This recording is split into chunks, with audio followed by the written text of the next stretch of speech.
No issues. It pulse. I am just live, Bala. So it's time 7 o'clock. So I thought I'll go live. Good morning, America. Good evening, India. This is Shan Shankaran, General Secretary, Indian Overseas Congress. This week we have a very sad news, which is the Manmohan Singh the King, the great liberalizer, left to the heavens above at the age of 92. Hopefully, I think Sam Petroda, who have worked closely with him, will be joining us shortly to share his thoughts. But in the interim, we are going to have a deep discussion with our tribe. Abhijit Mitra is here. Bala is going to start with educational information about the accomplishments of the Manmohan Singh ji, the gentle giant. Without much ado, I'll hand it over to Bala. Go ahead, Bala. Thank you, Shan. Thank you, everyone. This title, Gentle Giant, was given by Mr. Jairam Ramesh in his obituary yesterday. So I thought I'll take that because that probably fits Dr. Manmohan Singh the most aptly. We'll go to the next slide. In a way, it also fits in with the man Mr. Manmohan Singh is, like his mentor. In one of the programs, or many programs I've seen, whenever someone gets into Dr. Manmohan Singh's house, one picture which remains constant is Gandhi, and this particular quote also, I would say that fits Dr. Manmohan Singh very well. In a gentle way, you can shake the world. Next. One of the first, we'll start with the man, Dr. Manmohan Singh. When he devalued the currency in 1991, I had just started working in Bangalore at the time. I remember a friend of mine who's a chess player, was a chess international master. He just came back from an overseas trip, and a few days before, he has exchanged the dollars he has earned in Europe. And then just few days later, the currency was devalued, and he was actually making snide remarks about Dr. Manmohan Singh. But one nice thing which has happened is that after the devaluation done, Dr. Manmohan Singh goes out to meet the Prime Minister, P.V. Narasimha Rao.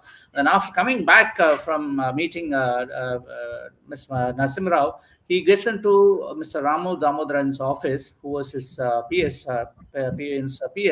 and then he hands him over a cover. And then he says that please add this to the Prime Minister's Relief Fund.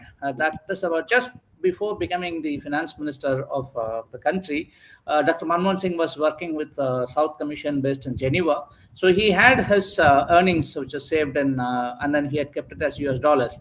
So 22% the depreciation he had earned because of the government's decisions. Those days, it's a huge money. He has decided to donate the entire earnings out of his own decision to Prime Minister's Relief Fund. This goes to say the plan with an impeccable integrity. And he lived a very simple life, which we have all seen. Most of the times, you can see him in a white coat and a blue pagadi and a Maruti 800 car. That is Dr. Manmohan Singh. In spite of the colossal achievements he has achieved, and he has contributed to the country. Next. This might be very tiny fact, Bala. Thanks, Sam, for joining. So, I was told, I read it somewhere in the internet, that he used the same car which Vajpayee has used for good terms. So, and he has never changed the car. And but you just see the Narendra Modi, he bought a new couple of planes and bought expensive cars the day he took over. So that's the kind of people we are working with. Sam, we are just going through a small educational session about Manmohan Singh ji, and then eventually come to you. Is that okay, Sam? Sure. Morning, Mr. Sam. Morning, Balaji. How are you, sir? Very fine, sir. How are you? Morning to everybody. I'm sorry I'm a little late. My apologies. My views will be a little away. I'm mostly an admirer, unlike Mr. Sam, who has worked with him. So this is an image about an admirer who was a few thousand kilometers away. So bear with me if the views are a little blurred or are not exactly precise.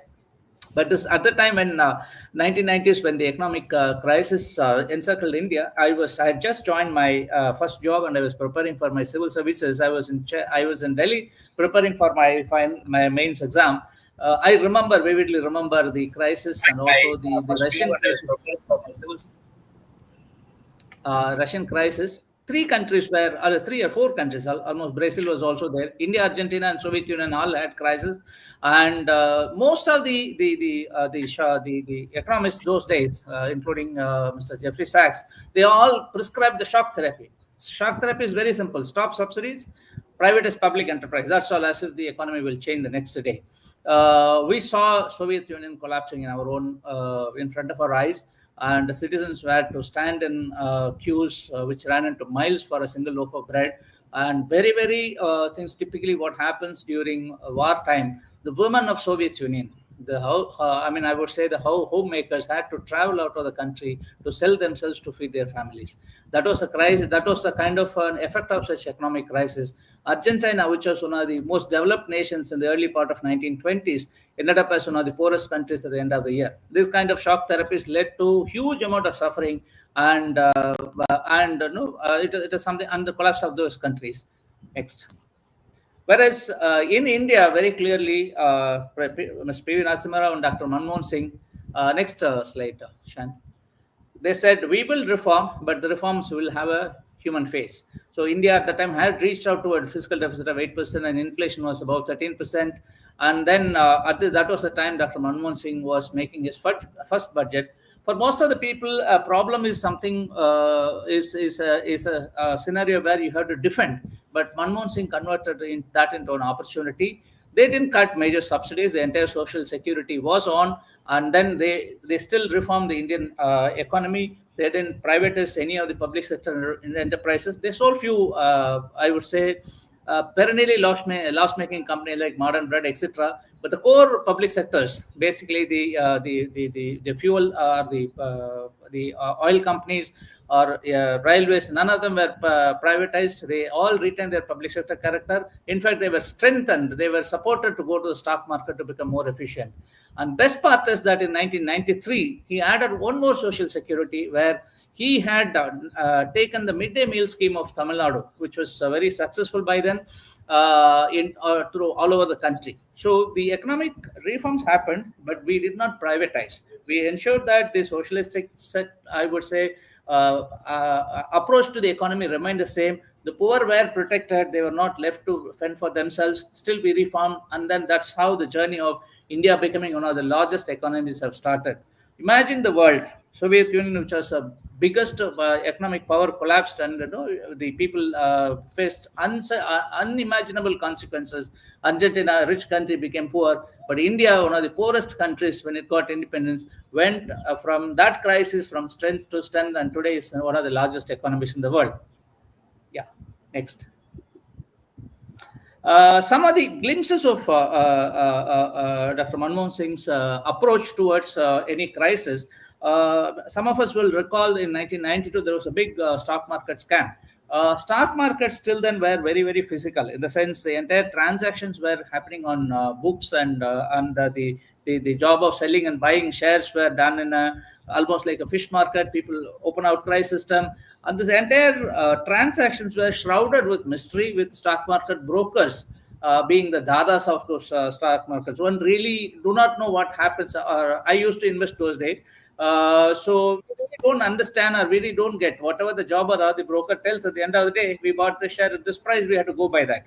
When it collapsed, it brought a lot of questions about the way stock markets functioning, and also some of the unwanted nexus between banks and stock markets. The response, what did Dr. Manmohan Singh did? He helped to create something called National Stock Exchange, which became a very transparent way of buying and selling shares. So it became an institution by itself.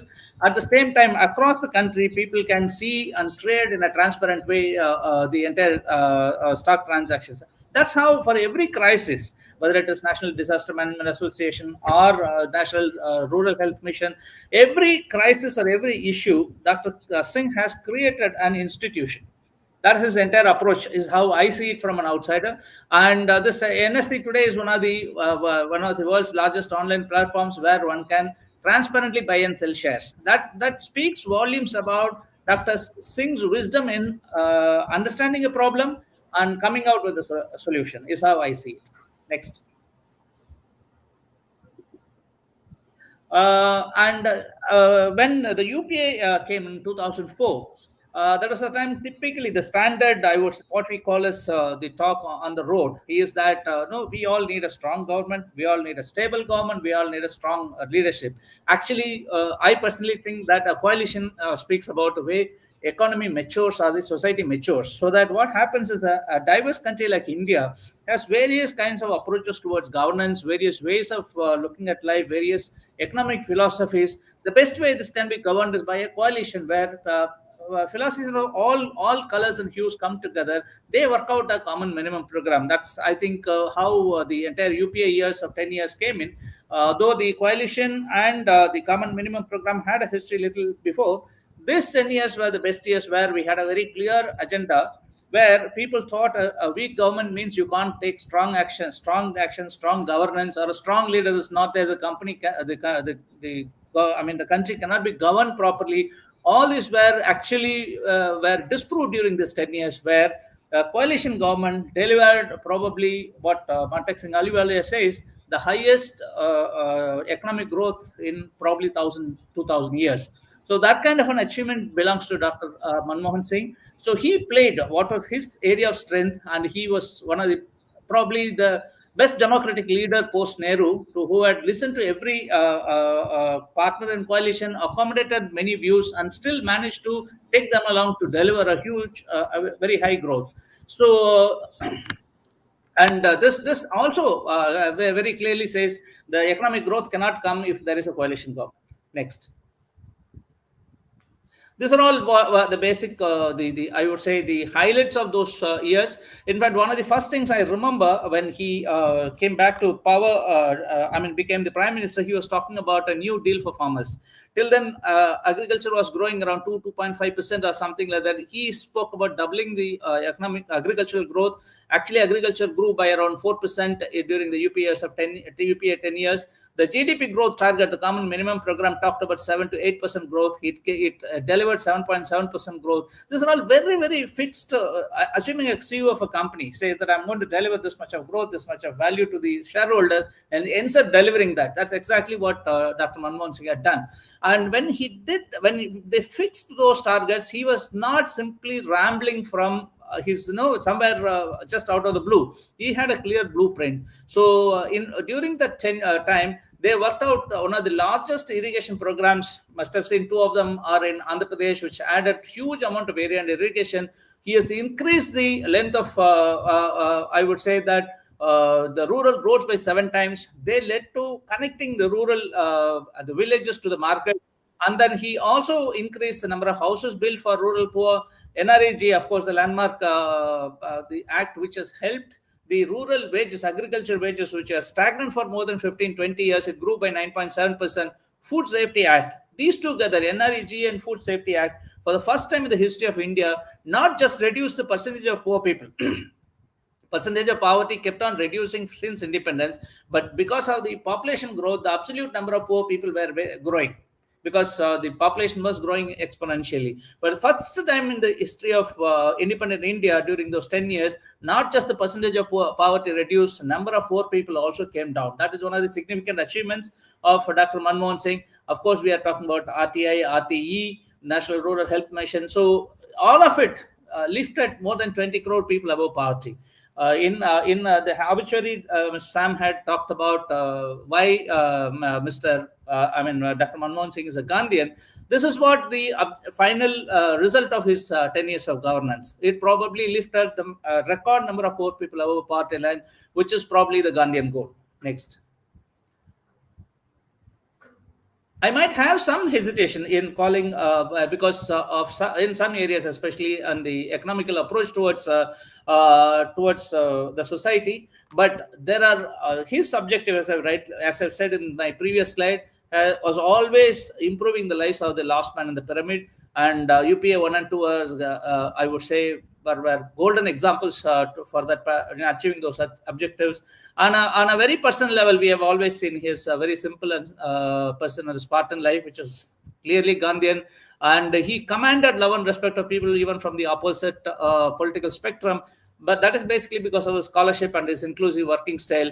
And and this particular reason, for example, when either during the Nirbhaya case or during even Lokpal bill, he was listening to all voices. He was not saying that I have my majority or I have my parliament, I won't talk to common man. He was talking to every, or he was willing to listen to every voice, which was his inclusive approach. Probably we had a great leader after Nehru who was willing to engage every no hue of opinion from the society. So in Tamil, we have our book, holy book called Tirukkural, which says Vayathul Valvangu Valbavan Vanurayam Daivathul Vaikappadum, which loosely gets translated like this: the one who lives life the way it has to be lived will be treated on par with the gods, including inhabiting the heaven. I think with these words, let me stop my rambling. Let me allow Mr. Sam Petroda to.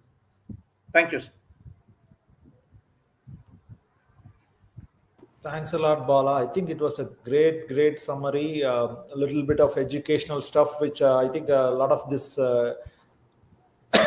modern kids need, who must know the real accomplishments of Manmohan Singh ji.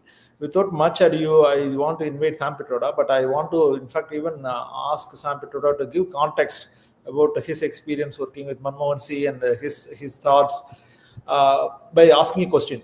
Sam, in your condolence message, you have mentioned Dr. Manmohan Singh as a Gandhian leader, a leader who believed in democracy, human rights, freedom, diversity, a leader who was very simple, humble man with character, values, moral, and ethics. I think these are hard to find. Just we want us to get enlightened why you think he is a Gandhian. Go ahead, sir. Sam, you're on mute.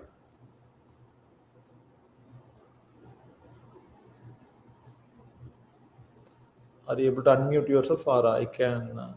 Okay, I'll. Okay, I'll help you on. Okay, thanks. Go ahead, sir. Can you hear me? Yes, sir. Thank you, Bala. Thank you, Sean and Priyambada. Today we are here to pay tribute to a great leader, former Prime Minister of India, Dr. Manmohan Singh, who left us at 92 on December 26th. Ever since the news came, or even a little before, a couple of hours before the news became public, he was in the hospital, and I was bombarded with lots of phone calls from friends, media, well-wishers, family members. And I would say last day and a half has been spent mainly on remembering Dr. Manmohan Singh, talking about him, and responding to various media and friends and family requests. I first met Dr. Manmohan Singh in 1985 in Rajiv Gandhi era. Thereafter, we remained connected on and off.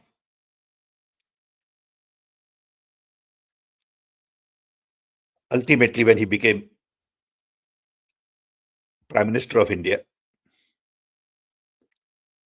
I had an opportunity to work with him for almost 10 years, directly as his advisor with the rank of a cabinet minister. I worked with him on national technology missions, along with several of my distinguished colleagues. And we spent almost 3 years preparing a document called Report of the National Knowledge Commission. In the process, we had several meetings with him, as a group and at individual level. Then I got involved in innovation and digital infrastructure. That period was even more interesting because we got to work on variety of things. And I got calls from him on and off to look at this issue or that issue. In the process, we would meet regularly, have tea together, just two of us. Sometimes it would last for 30 minutes, sometimes 1 hour, sometimes 15 minutes. And we would freely exchange ideas, talk about challenges, and he would listen very carefully without ever raising his voice. And in the process, I got to see the man from very close quarter. And I called him a Gandhian leader, mainly because of his character. He meant what he said, and he said what he meant. He had no hidden agenda. I call him a Gandhian leader because of his values he's focused on. His values were rooted in democracy, human rights, freedom of the press, freedom of the people to do their work, independence of the institutions, working with civil society. And he believed in diversity of India. On one hand, he was a student of Gandhi. On the other hand, I think he was a student of Guru Nanak. He was committed to lifting poorest of the poor. His commitment to service, public service, was very visible in every conversations we had. There was never, ever a conversation on power or profit. There was always conversation on people, planet, global issues, foreign policies, technology, economy, and how to deliver services to people. He was Gandhian because he was not interested in personal glory. He had very stable self-esteem. He was not going to be hurt by somebody's criticism. And in India, if you don't have alligator skin, don't get into public space. Because as soon as you get into public space, people will start poking. And they will start poking until it begins to hurt. I have seen that in many ways. I have been attacked personally during Rajiv Gandhi's time, after what happened with VP Singh government came to power. And I was harassed to a point. My family was attacked. My children were attacked. But that's part of the package. Okay. But Manmohan Singh was Gandhian because he stood by his truth. He trusted his people. And he was a very simple man. His personal needs were very minimum.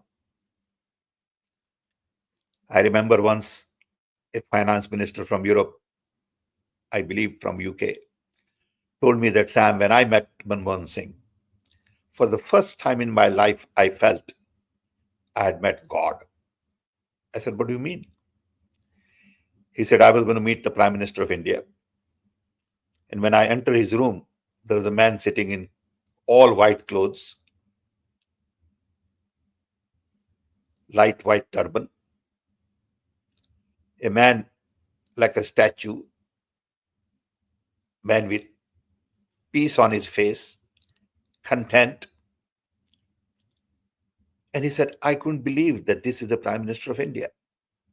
No anxiety, no nothing, heard me very carefully, was loving, caring. And he said,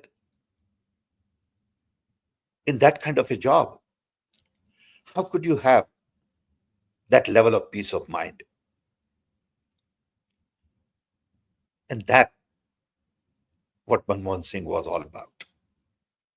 There has been a lot of criticism by opposition while he was in power, but that is very common. Many called him corrupt, many called him ineffective, many called him being controlled by, high command. All of that is bogus.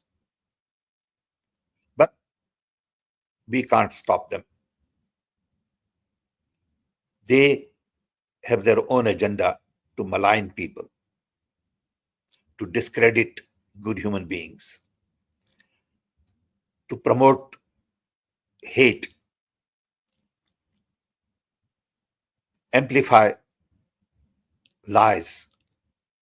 And Manmohan Singh went through all of that. Beside those projects like Knowledge Commission, innovation, information infrastructure, I had an opportunity to work with him on many, many different areas. I want to talk about some of these so it gives you an idea of the kind of leader he was. For example, the payment system that people talk about a great deal in India today, UPI. That was invented during Manmohan Singh's time. He called me one day and he said, Sam, why don't we set up a mobile payment committee? I want you to chair. Make sure Nandan is also with you. So Nandan and I called a meeting of bankers, e-governance people, and planted seeds for the payment system in India. No one talks about that. No one even knows that. But it's all documented in government files. What we did, how we did it, and how UPI became a symbol of India's payment system, which is highly appreciated world over. Similarly, and I can give you maybe 50 examples, but let me give you a few to give you a glimpse. Once we had a problem that we were going to auction mobile spectrum for mobile telephony. But that spectrum was not available because in India, Defense Department was using that spectrum. Raja was the minister, and every once in a while, Prime Minister will call me and ask me to meet with Raja. Raja and I will have a dinner together. He liked the Taj Mahal Hotel, so he would set up a dinner, and we would have a long conversation on telecom and Prime Minister's concern.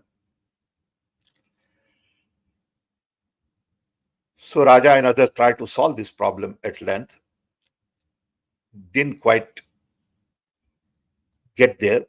So Prime Minister called me one day and said, Sam, why don't you look into it?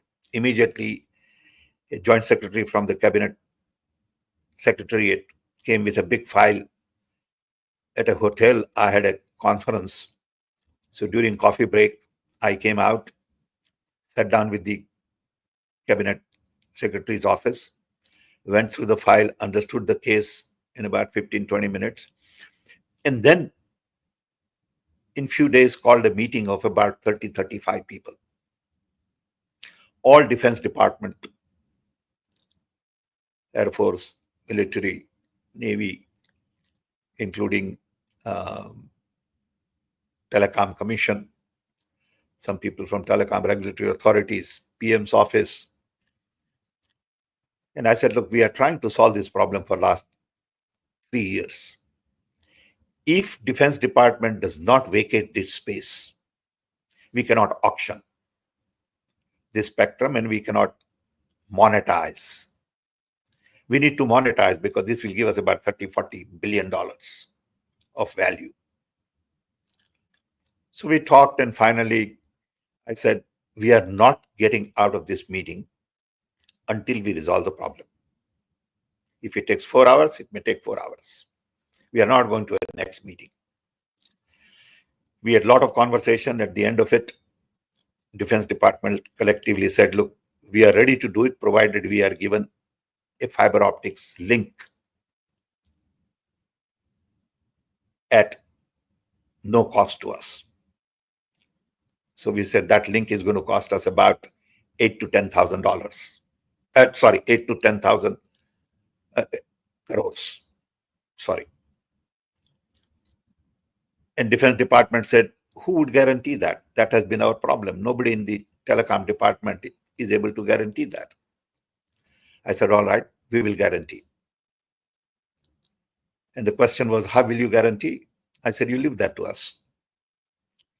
We'll come back to you in 3 days and tell you.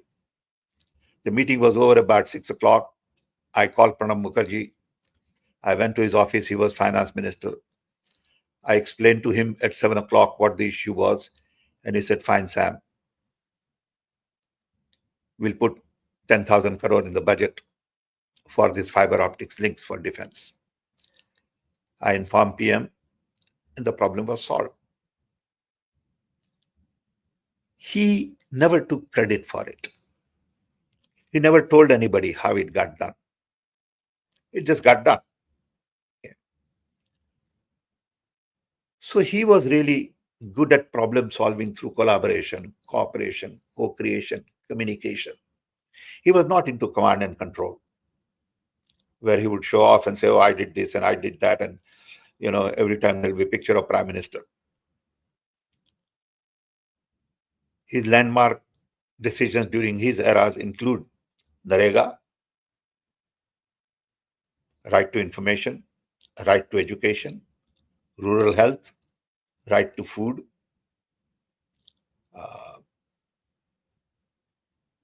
and many other reforms.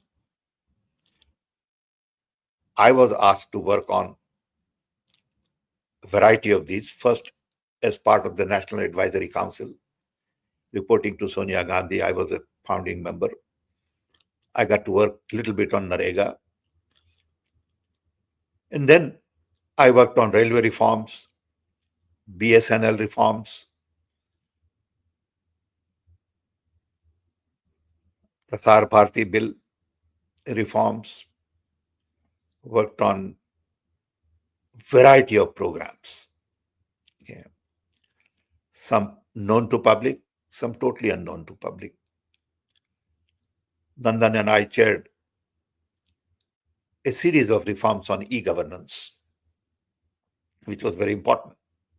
Okay. We created portals as part of the National Knowledge Commission for energy, environment, water. And these are massive tasks. I once went to Manmohan Singh ji and asked him for 10 crore required for Gandhi Ashram to build a portal for Gandhi called Gandhi Heritage Portal. He agreed immediately. I worked with his office to allocate funding, went to Gandhi Ashram, met with the Gandhi Ashram board in Ahmedabad, and then some of my young team members in my team helped create a Gandhi portal. If you go and look at Gandhi Heritage Portal today, it is one of the finest portals on Mahatma Gandhi. It was the initiative of Dr. Manmohan Singh. I can go on and give you a list of things that got done during his time. Once we had a long chat on mining.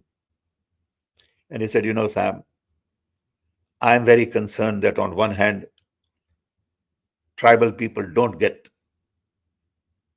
the benefits of mining on their land. Industries come in, create pollution, displace these poor people. And in the process, a lot of people become unhappy. He said, I don't like that. But I also know that we need to monetize our minds. And it's a very difficult decision. We can make the right decision, but the implementation down the road is difficult to guarantee because of private enterprise doing their own thing and not paying due attention to the benefits of the poor. It has happened all the time. It happened in Narmada project. It happened in many other dams and mining projects. So he was very concerned about a lot of these things. He was equally concerned about education. He went to Cambridge. So once Vice Chancellor of Cambridge was visiting India, and we were going to have lunch together. I was tied up in some meeting, I can't remember what, and I was about 15, 20 minutes late. And I went there.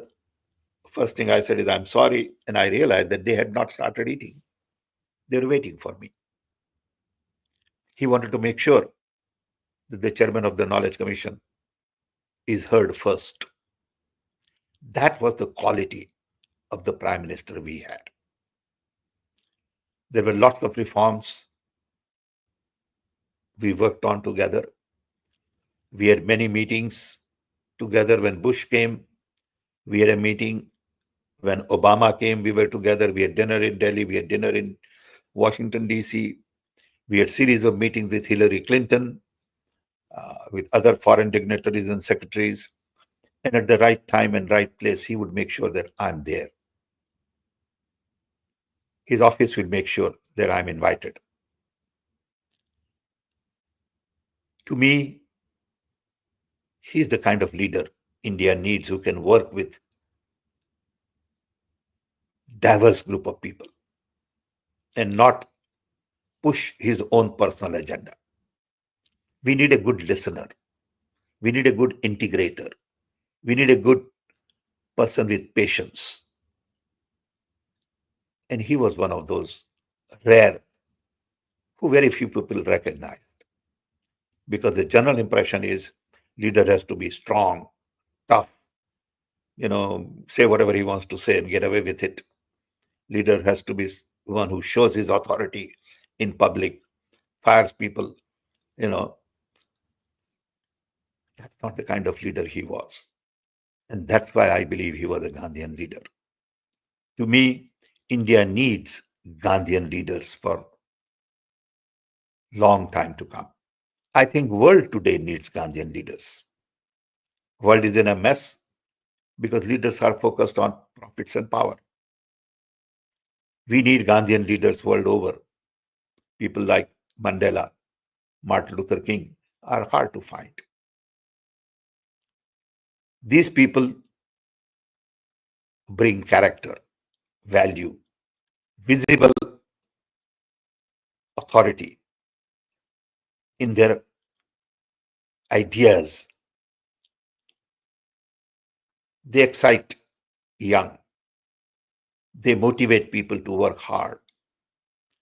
And they give and not take anything. Today, we need leaders who give a lot more. And we don't have those. So I admire Manmohan Singh a lot. After we lost election in 2014, I once invited him to a book release of my autobiography, Dreaming Big, to inaugurate. He said yes, met my family, he knew my wife, met Salil, my son, talked to him a little bit. And Rahul was also there. So both of them talked. After we lost election together for a while in my presence. And slowly, I lost contact. Didn't bother him because of his health. but we spoke on phone several times. I must tell you one thing which is quite different, that when he became Prime Minister, he himself called me from Delhi to Chicago and said, Sam, I need your support. This Prime Minister of India has just become Prime Minister in last 2 days, making a phone call to me in Chicago. He was that kind of a person. Anywhere else, you will make 10 calls to get to PM and you won't be able to get to him. Every time I ask him to come to a meeting in public sort of space, like at Vigyan Bhavan, we need to inaugurate this report. We need to launch that report. We have some dignitaries from international community. Will you come and speak for 10 minutes, 15 minutes? He always agreed. Once we were to release a report of the Innovation Council 1 year, and everything was all set at the Vigyan Bhavan with 1,200 people, Pranab Mukherjee, Montek, Kapil Sibal, and others. And I called him and he said, Sam, it's very difficult today because I have too many dignitaries visiting from abroad and it's a very tight schedule. He said, I want to do it, but my people tell me that there is no time. So I said, can you do it for half an hour? He said, okay, let's try. But how will you do a function in half an hour? I said, it's very simple. I will cut off all introductions, no lamp lighting, no flowers giving. All that stuff takes 10, 15 minutes. Unnecessary introduction. And I said, relax, I'll finish in 35 minutes. He said, okay. He showed up. As soon as he walked in, I said a few lines and introduced the report and all that. Turned it over to Kapil, Pranab, few minutes, and then Prime Minister spoke. And the function was over. And he didn't focus on the formalities. He said, that's great. Because normally at public meetings, at least 15 to 20 minutes of Prime Minister's time is spent on flower giving and lighting lamp and all that stuff. And he liked that. He appreciated that. The only thing you can give to a busy man, and I used to say this to Rajiv Gandhi all the time, I have nothing to give you except gift of time. If you give me half an hour, I'll take 15 minutes. So you have 15 minutes to yourself. And Manmohan Singh was one of those who appreciated the value of time. Meeting with Obama was very impressed with him. Obama was a great admirer of Manmohan Singh. And same thing with Bush. We worked together on the nuclear deal. I worked in the US on nuclear deal with, Indian ambassador then Anand Sen and others. And it was an important deal for India. So I'm sharing this with you just to give an idea of the man. I can go on and on, but I must tell you, I will miss him. Nation will miss him. And all those who were his critiques would finally realize that they were wrong. And he was a man who really made a difference, not only through liberalization of 1991, but through many, many programs that nobody gives him credit for. He was a prime minister for 10 years with coalition government, strong coalition, and he kept it together. He compromised. It is one thing to have authoritarian mindset and a huge majority. It's another thing to have Gandhian mindset and no majority at all. That is the kind of leadership we need in India and world over. So with this, I want to thank you all for the opportunity given to me. I'll be happy to answer questions. I can go on and on many, many details, but that's not the purpose. Purpose is to basically say that we lost a great prime minister who was a Gandhian prime minister who believed in Guru Nanak's values and who was really a man with strong character, great values, and commitment to public service. Thank you. That's phenomenal, Sam. I just have one observation or kind of a commentary. Saying sorry requires a significant amount of boldness because it involves admitting fault, accepting vulnerability, and potentially putting yourself in a position where you might not be fully accepted by the other person. So, but Manmohan Singh apologized for 1984 anti-Sikh riots. He said, what took place in 1984 is the negation of the concept of nationhood enshrined in our constitution on the floor of Rajya Sabha on August 11th, 2005. So there were very limited, such a impactful political apologies made in the past. For example, there was an apology made by Japan for Britain to Britain for World War II. The Japanese premier has made that, and USA also apologized to Rwanda for their inaction on Rwanda genocide. President Bill Clinton made it in March 1988. So likewise, Pope John Paul have apologies to the victims of sexual abuse. To kind of make such apologies, it's very very hard. He became my hero since then. I think it takes balls to do that. I think he's a phenomenal person. Despite having the political majority, despite there is no purpose need to go relook at something which has happened 21 years ago, which may be a dark chapter, but he said, I am vulnerable, even our party is vulnerable, or we could have done vulnerable things, and he went and said sorry. So which is a kind of a great human act which we cannot see with a lot many people. So I think I keep seeing all the time Sam say sorry, even not for many things. He always says sorry hundreds of times every day whenever I work with him or many of us. So it's phenomenal. I'm trying to learn such, emulate some of the skills. Without much ado, I'll hand it over to Priyamvada and Abhijit, who may have some questions. Go ahead, Priyamvada. Thank you, Shan. Thank you, sir.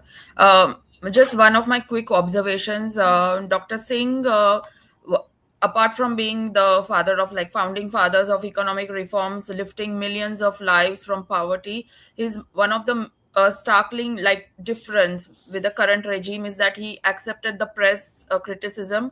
I feel that the press was, in real sense, was open and free, because when I was in my college days, like we used to have programs where Dr. Singh was often mocked, like caricatures and 9 p.m. primetime shows, and there were like all sorts of things going around him. Though he took it in his stride, he never ever controlled the press. He never ever said that, oh, this should be banned, and some of the reporters should be sacked from his job, which is happening right now. So I think that was his one of the major, because of his personality as well. He was very soft, polite, as we see him in his public discourse. I think one of the major thing which he had in him was that he kept the media open, free, and he allowed the criticism, though many of them, most of them, majority of them were false, like all the 2G scam, all these fraud, fake allegations. He took it in stride and he never ever complained about it. And in his last press conference, he took like like 114 press conference he conducted, and in his last press conference he said that history will be kinder to me than what the contemporary media is as of today. And I think history will forever be obliged, and forever be kinder to him. And we have lost like a great stalwart. Though I have not met him personally, but it feels like a personal loss. uh, so I think we have this void will not be filled for years to come. It's like a vacuum now in in the public discourse, and in all the authoritarian, like today's regime, it's all authoritarian. So one, if they want to learn, they can learn a little bit about, like, even if they keep the media free and fair and let people speak, that would be a great tribute to Dr. Singh. So yeah, so that's my. Thank you, Um, Premata. Good, thank you. Abhijit. Thank you. That was very kind of you recalling. He had 114 press conferences. He spent 120 months in as a prime minister. On an average, one press conference per month. So, so maybe 6 months is when I think he has not had press conferences throughout that 120 months. So it's a great streak. I don't think even be it Vajpayee or even Narendra Modi, they have never even met, had the balls to even go face a real genuine media press across the globe. They have never done that, so which shows that kind of the thinking they may have to face the real people's questions through the fourth pillar of democracy, which is press. Go ahead, Abhijit, quickly go ahead. Yeah, hi, Sean, and hello, Sam and Bala. Yes, sir. Priyambada, I think everything has been told pretty much what I had. So I'll just add a few observations which I think will add to this conversation. One is we always talk, especially with respect to Indian politics, about good students not coming to politics. Politics mostly come, from people come from a certain part of the society which essentially leads into all the behaviors we see in politics. I think Dr. Singh was a stark contrast to that. He kind of really showed what a good student can do if power being given. So that was, I think, a major observation, and normally kind of an exception to the rule. In at least, it used to be different in post 47 India, but gradually it has changed the other way. Another thing I would mention is first, with respect to his overall things, not going into specifics, is which I think Priyambada mentioned very accurately, is his ability to listen, inspire, but also keep a dialogue. It looks like with these 114 press conferences and also lots of one-on-ones or one-on-twos or one-on-threes with press and similar people from all parts of the society, he was constantly talking. And he may not be talking loudly, but he was talking. So he had a very effective feedback loop. Yesterday, I was listening to a thing from one of the reporters where he mentioned that he was very critical. He was very critical to Dr. Singh and his policies. And interestingly, his father was part of the PMO, actually. So he got an award, which was given by Dr. Singh. And then after the award, he was told to stay back because Dr. Saab wants to talk. And then what he said, I was shocked. He said, I am not very good in Hindi, but I still try to follow this was a Hindi broadcaster. Would you mind coming to our office and share some of your criticisms and see if we can work out something? And then there was an engagement with PMO. It went on for months. Many times Dr. Singh himself was not there, but other people from his PMO colleagues were there. And he said it was so surprising in the next budget, some of these suggestions were incorporated. It's stunning, isn't it? Like, can you believe that in any country, in any age? So that was the quality of the man. I would say another thing which has not been mentioned, but is very close to my heart, is, nature is in terrible crisis all over the world, particularly in a country like India, which happens to be one of the most biodiverse countries in the world. But because of the population density, nature is in terrible shape. And if you remember, there was a big dispute during Dr. Singh's time about the tiger population. Sariska was, announced to be tiger-free. Like there were no tigers there. Ranthambore, the numbers were all over the tiger projects which Mrs. Gandhi set up. Tiger numbers were shown to be much less than they were getting portrayed. That whole thing, any government would have tried to cover it up. And Dr. Singh didn't. He actually called the experts. He called Vikram Thapar. He called other experts. There was a dialogue, and there was a whole plan made. And during his time itself, tiger population started going up. It was so impressive, the way he had this feedback loop, and he rectified the problem, so to say. Two last things. One is, to me, which I think Bala has mentioned, and of course Sam has mentioned his personal experience. Three inflection points in the career I see is 1991, of course, but also 2004, when the government came to power. I remember I had constant conversation. I was in the United States then, but had constant conversations with my spouse, who used to say that, oh, they're saying India is shining, right? And I said, I don't think it's shining. I think very few people are shining, but election will tell. And exactly that's what happened. Election did tell. If you remember, the number of farmer suicides were tremendously spiking at that time. But after the UPA government came, again, that whole problem was. So 2004 also, I think, is an inflection. And of course, not so much talked, tremendous inflection is 2008, when the entire global economy went down.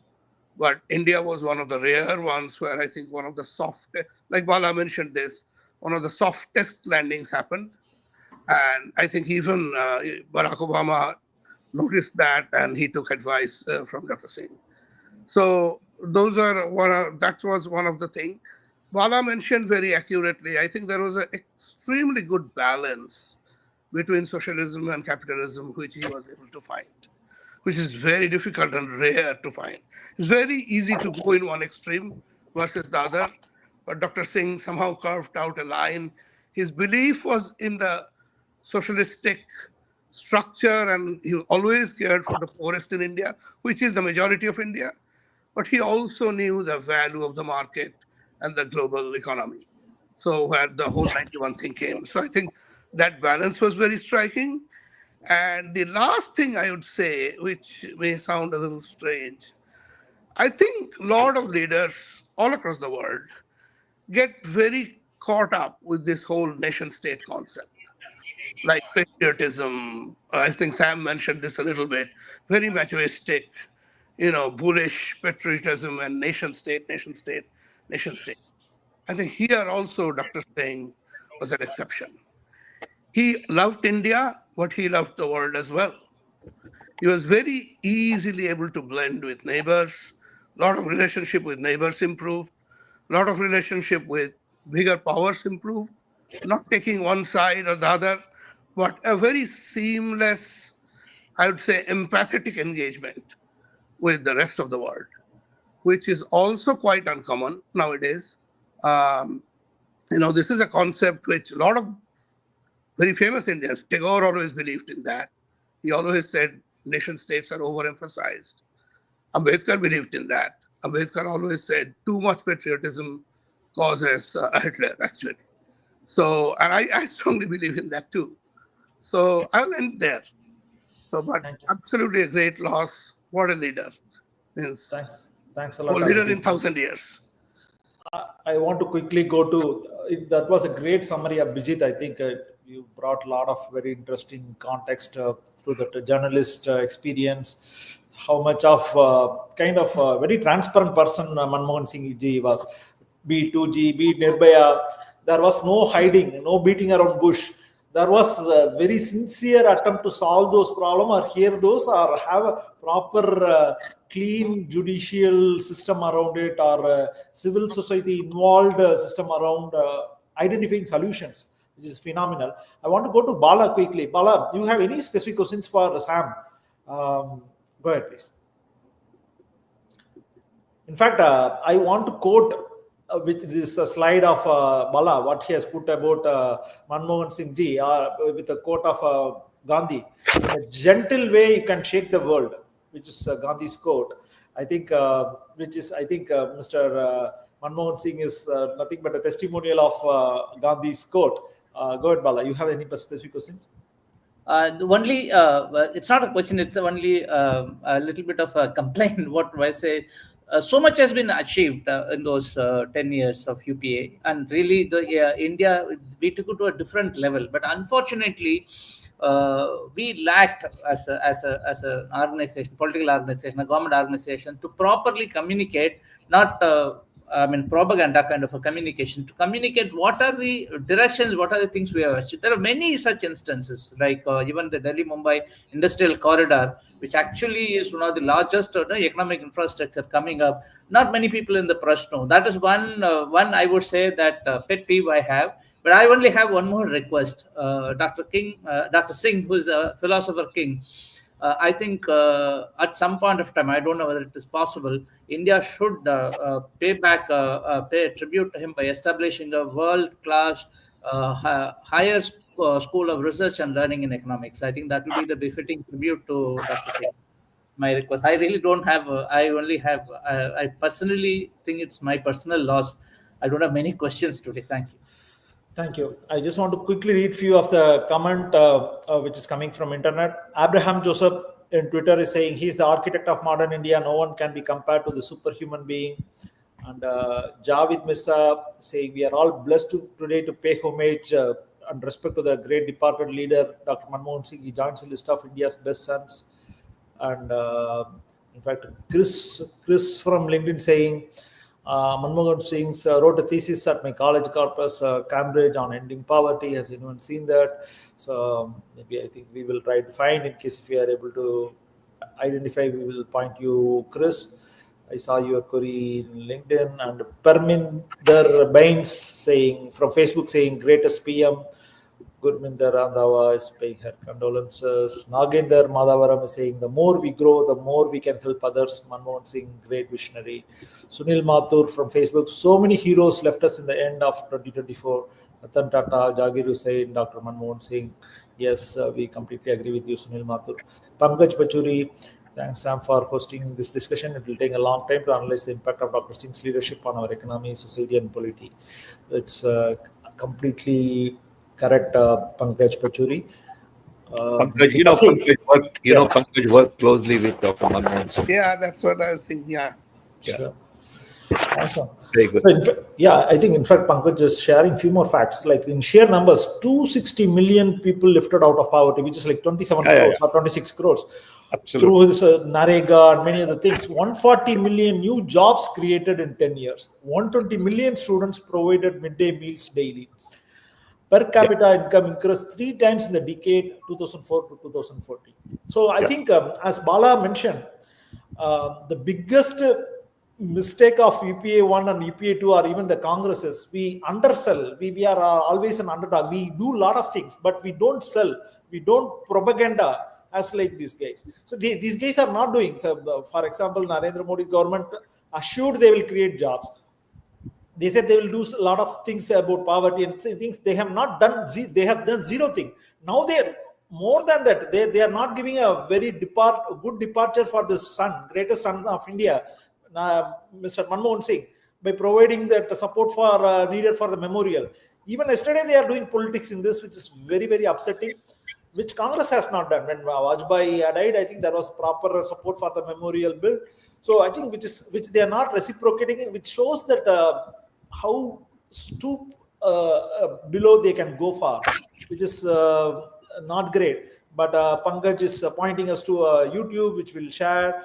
I think great. I think Uttam Meena in LinkedIn saying tributes to a leader of uncommon wisdom, thoughts, and honesty with a pure intent towards inclusive development. People like him must get a chance to lead the nation. So I think as we speak, we have 503 viewers who have joined us, who have been actively watching for past 1 hour. Javed Mirza is saying from your comments, Dr. Manmohan Singh stands out as Gandhian on his personal front and as a giant in thinking on national policies. So I think it's phenomenal. Tirthoj Vishwakarma is providing condolences. Kenny Ramanad from LinkedIn is saying fascinating insights, Mr. Pitroda. So gift of time is a great lesson for everyone who meet people. I think Kenny also want to share the fact that when he was a finance minister, cabinet secretary was from Karnataka, and he actually ensured that red tapeism does not trap the vision of the leaders. And I also would like to acknowledge Mr. Zafar Saifullah, who's no more with us, and Rajnikant MP, appreciate Dr. Singh's effort in economics and social welfare, a true Nehruvian in spirit. So I think I think Manmohan Singh is a great combination of Gandhian plus Nehruvian. So, and also I think Kenny Ramnad is trying to talk about few more incidences. So great stuff. We, as usual, our great audience, Veer Seth is saying he was a great human being. A lot more comments. I think I'm still not able to comprehend the number of comments we have got. This is one of the very well attended, interested show we have done. This is our 50th show. I don't know how we finished 50 shows in the last 1 year. I think it's amazing. Without Sam's support, all of your support, we might not have been got here. But I think today's 50th show is a great tribute to one of the greatest sons. I think he lived his best years for helping the country at the age of 92. I think I'll let Sam provide the passing comment and then we'll end the show. Good. Thank you, Sean. And thanks everyone for attending this. A great tribute to Dr. Manmohan Singh would be for each one of us to reflect on his life and see what are the lessons we can implement in our own small little way. It is not easy to follow Gandhian path. It is not easy to survive personal attacks in this hostile environment. But if you believe in values and characters and morals and ethics, you will come through. It will be painful, but at the end, you'll be proud of your journey. Dr. Manmohan Singh should be an inspiration for all of us, and especially our young. I wish many more young people would learn about Dr. Manmohan Singh, his life, his journey, and follow the difficult path that he traveled. It is always painful to look at long term. Short-term fixes are easy. So people just take short-term quick fixes. Everybody wants to be quick rich. Everybody wants to be instantly famous. Everybody wants to gain popularity right away. And Manmohan Singh has shown that you got to focus on long term. He has also shown that you can do anything. Coming from a poor background, poor family, but if you are concerned about education, you can get the best education possible. Don't blame anybody except yourself for your failures. Work hard and you will fulfill your dreams. That's what Dr. Manmohan Singh shows. So it has been a great tribute. I want to thank Abhijit, Bala, Shan, Priyambada, and many of our colleagues who ask questions, send their comments for their active participation. And I wish you all the best.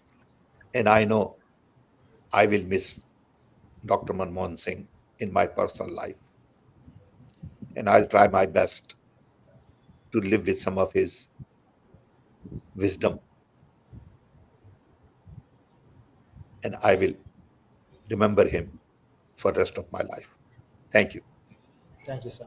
Hopefully, the next week we will talk about the recent Congress centenary celebrations of Mahatma Gandhi becoming the President of Indian National Congress in 1924. There was a great deal of discussion happened where Congress is now championing Jai Bapu, Jai Bhim, Jai Samvidhan. They are going to have a nationwide protest and appealing to people to save our constitution, be it banning EVM, bringing back ballot. There are many agendas in place. Hopefully, we'll get to talk about that in length the coming week or so. Looking forward. Thanks a lot. Thank you. Thank you. Thank Thanks, you. everybody. Thank you, sir. Thank you. Thank you. Thank you, everyone. Bye. Yeah.